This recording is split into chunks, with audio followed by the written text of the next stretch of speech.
judgment or the power of the American electorate. What I was expressing in that text is my personal belief and my personal sense of how I saw and what I believed in the potential upcoming administration. So it's under stress. I find so confounding because in August you blamed the we on the American people, that the American people would stop it because you don't want it to be you and Lisa Page. Mr. Chairman, and you don't want it to be the FBI. Are we not given 5 minutes to answer questions? We have indulged this harassment 9 minutes. The chair, the Judiciary and the Oversight Committee. I thought the gentleman will suspend. The chair, in agreement with the ranking members of both committees, agree. Obviously, she's angry because she's got a pursed mouth and jumping up and down in her chair. So then we go to March of 2017, and you're already talking longingly about him resigning.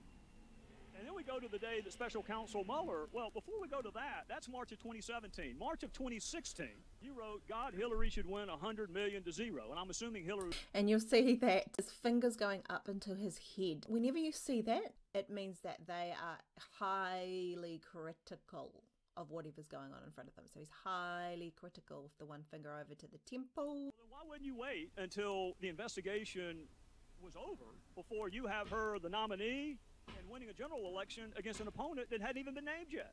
100 million to 0, Agent Strzok? That's how bad she should win? Mr. Gowdy, those personal expressions of my observing the political process of the presidential primaries had no bearing on my actions of any investigation, to include the investigations. Again, so we've got the pullback of the lips here, and it is a snarl, so he's getting his back at him. You couldn't think of a single solitary person that was going to vote for her for president before you interviewed her and while you were supposed to be investigating her. Congressman, clearly that's not the truth. Clearly I could envision millions of Americans who are likely and did vote for then. Well, you wrote it. My point, sir. Did you write it? Did you write that? I did write that, sir. Okay. Were you under duress? Political expression engaging in hyperbole. Were you under duress? Asked and answered over and over again. Trey Gowdy is haranguing a little bit here. He's repeating himself. South Carolina controls the time. All right, we're going to go into one other time period. May 17th, Bob Mueller is appointed. Your friend Jim Comey's been fired. He's already leaked the memos to his law professor friend. And friends? So are they friends? Do you remember how long it took for you to start talking about impeachment after Bob Mueller was appointed? I don't, sir. 1 day. 1 day. And you were talking about impeachment. And for anyone who may have missed it the day after his appointment, Agent Strzok, you did it again 5 days later. Now, how many interviews had you done as part of the special counsel team within the first 5 days of his appointment? Sir, again, same answer as before. I can't get into details. Right, and the answer is also the same. It's 0. No interviews have been done. I don't know if that's true or not.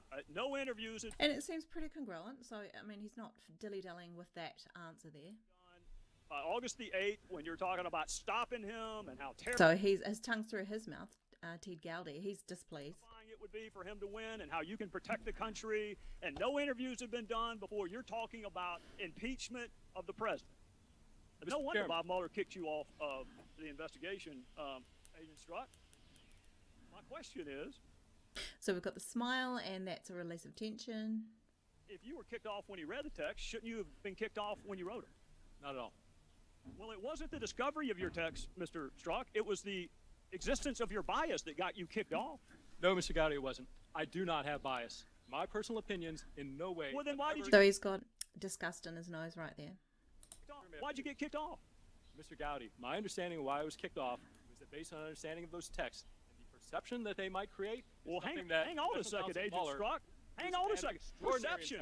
You're saying it was the perception. There are 13 Democrats on the special counsel probe, including one who went to what he hoped was a victory party. That's a perception problem, too. They weren't kicked off. You were. Why were you kicked off? Mr. Gowdy, I cannot speak to Special Counsel Mueller. How long did you talk to him? The reasons why he did or did. How long did you talk to him when he let you go?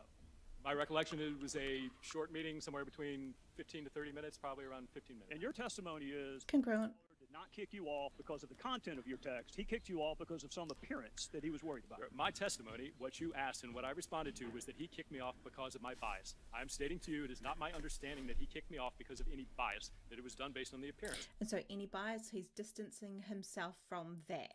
If you want to represent what you said accurately, I'm happy to answer that question. But well, he's shaking his head. He's not happy. What was originally said. And that's congruent. He's not appreciating. I don't give a damn what you appreciate, Agent Strzok. I don't appreciate having an FBI agent with an unprecedented level of animus working on 2 major investigations during 2016. Sir, I think it's important when you look at those texts that you understand the context in which they were made and the things that were going on across America. in terms of the context which they were made, and he was discussed, and the things that were going across America discussed. the text that we will stop it. You need to understand that that was written late at night, off the cuff, and it was in response to a series of events that included then candidate Trump insulting the immigrant family of a fallen war. And we'll find that there's a lot of disgust going on here when he talks about this.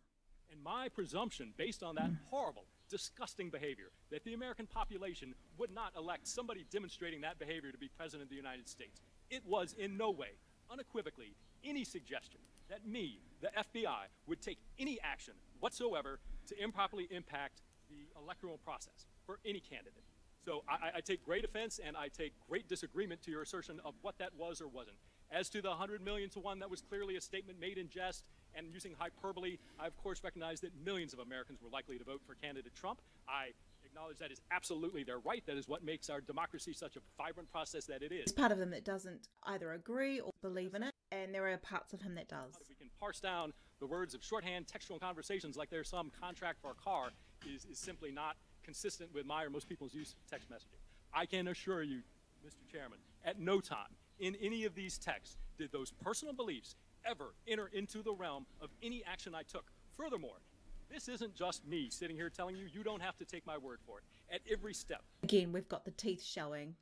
Investigative decision. There are multiple layers of people above me, the assistant director, executive assistant director, deputy director, and director of the FBI, and multiple layers of people below me, section chiefs, supervisors, unit chiefs. Again, so he's putting everything out on the line there. I think he feels he's disgusted with having to do that. And analysts, all of whom were involved in this decision. They would not tolerate any improper behavior in me any more than I would tolerate it in them. That is who we are as the FBI. And the suggestion that I, in some dark chamber somewhere in the FBI, would somehow cast aside all of these procedures, all of these safeguards, and somehow be able to do this is astounding to me. It simply couldn't happen. And the proposition that that is going on, that it might occur anywhere in the FBI, deeply corrodes what the FBI is in American society, the effectiveness of their mission, and it is deeply destructive. So he's angry. He's really angry by putting this all out. And then you've got the critical Ted Gowdy there. So, I mean, this is the body language between both of them. There are things that I did pick up that I'm thinking, oh, he's not being overly candid here and there. But it was a haranguing by Ted Gowdy. Anyway, I hope you enjoyed these two videos that are going to be popped up on to Patreon. This is for that Patreon. Thank you for being the Patreons. Catch you soon.